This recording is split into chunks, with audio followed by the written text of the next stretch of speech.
Masih di Liputan Metropolis, pemirsa, tim penyidik tindak pidana khusus Kejari Banyuasin melakukan penggeledahan di kantor UPTD Pelayanan Angkutan Darat Dinas Perhubungan Kabupaten Banyuasin dengan dugaan tindak pidana korupsi retribusi parkir pada tahun 2020 hingga tahun 2023.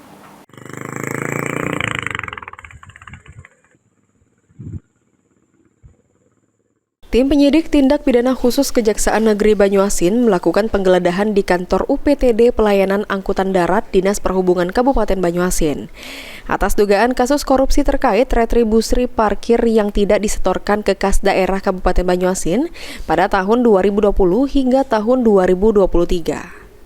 Penggeledahan ini berdasarkan surat perintah penggeledahan Kepala Kejaksaan Negeri Banyuasin dan penetapan Pengadilan Negeri Pangkalan Balai. Proses penggeledahan berlangsung selama 2 jam. Giovanni, Kasipitsus Kejari Banyuasin mengatakan, dari penggeledahan tersebut sejumlah dokumen yang berhubungan dengan dugaan tindak pidana korupsi disita untuk dianalisis lebih lanjut serta dimintakan pertanggungjawaban terhadap siapa yang bertanggung jawab atas perbuatan pidana tersebut. Ridho Ilahi, PAL TV.